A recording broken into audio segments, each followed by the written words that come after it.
ಎಲ್ಲರಿಗೂ ನಮಸ್ತೆ. ಇವತ್ತು ಒಂದು ಶಕ್ತಿಶಾಲಿಯಾದ ಬೀಜ ಮಂತ್ರವನ್ನು ಶೇರ್ ಮಾಡ್ತಾ ಇದ್ದೀವಿ. ಇದು ಅಂತಿಂತ ಮಂತ್ರವಲ್ಲ. ಕಷ್ಟ ಆದಾಗ ಪರಿಹಾರ ಬೇಕಾದಲ್ಲಿ ಕೇಳಿ ಒಳ್ಳೆಯದಾಗತ್ತೆ. 48 ಬಾರಿ ಪಠಿಸಿ.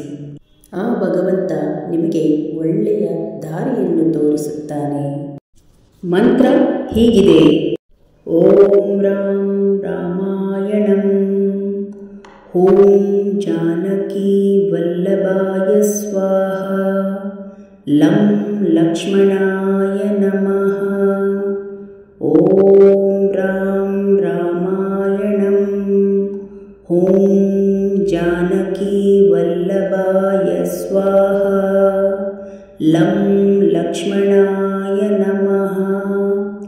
ಓಂ ರಾಂ ರಾಮಾಯಣಂ ಓಂ ಜಾನಕಿ ವಲ್ಲಭಾಯ ಸ್ವಾಹ ಲಂ ಲಕ್ಷ್ಮಣಾಯ ನಮಃ. ಓಂ ರಾಂ ರಾಮಾಯಣಂ ಓಂ ಜಾನಕಿ ವಲ್ಲಭಾಯ ಸ್ವಾಹ ಲಂ ಲಕ್ಷ್ಮಣಾಯ ನಮಃ. ಓಂ ರಾಂ ರಾಮಾಯಣಂ ಓಂ ಜಾನಕಿ ವಲ್ಲಭಾಯ ಸ್ವಾಹ ಲಂ ಲಕ್ಷ್ಮಣಾಯ ನಮಃ. ಓಂ ರಾಂ ರಾಮಾಯಣಂ ಓಂ ಜಾನಕಿ ವಲ್ಲಭಾಯ ಸ್ವಾಹ ಲಂ ಲಕ್ಷ್ಮಣಾಯ ನಮಃ.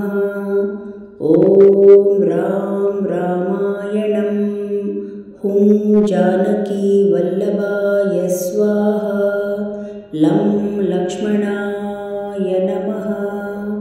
ಓಂ ರಾಂ ರಾಮಾಯಣಂ ಓಂ ಜಾನಕಿ ವಲ್ಲಭಾಯ ಸ್ವಾಹ ಲಂ ಲಕ್ಷ್ಮಣಾಯ ನಮಃ. ಓಂ ರಾಂ ರಾಮಾಯಣಂ ಓಂ ಜಾನಕಿ ವಲ್ಲಭಾಯ ಸ್ವಾಹ ಲಂ ಲಕ್ಷ್ಮಣಾಯ ನಮಃ. ಓಂ ರಾಂ ರಾಮಾಯಣಂ ಓಂ ಜಾನಕಿ ವಲ್ಲಭಾಯ ಸ್ವಾಹ ಲಂ ಲಕ್ಷ್ಮಣಾಯ ನಮಃ. ಓಂ ರಾಂ ರಾಮಾಯಣಂ ಓಂ ಜಾನಕಿ ವಲ್ಲಭಾಯ ಸ್ವಾಹ ಲಂ ಲಕ್ಷ್ಮಣಾಯ ನಮಃ. ಓಂ ರಾಂ ರಾಮಾಯಣಂ ಓಂ ಜಾನಕಿ ವಲ್ಲಭಾಯ ಸ್ವಾಹ ಲಂ ಲಕ್ಷ್ಮಣಾಯ ನಮಃ. ಓಂ ರಾಂ ರಾಮಾಯಣಂ ಓಂ ಜಾನಕಿ ವಲ್ಲಭಾಯ ಸ್ವಾಹ ಲಂ ಲಕ್ಷ್ಮಣಾಯ ನಮಃ. ಓಂ ರಾಂ ರಾಮಾಯಣಂ ಓಂ ಜಾನಕಿ ವಲ್ಲಭಾಯ ಸ್ವಾಹ ಲಂ ಲಕ್ಷ್ಮಣಾಯ ನಮಃ.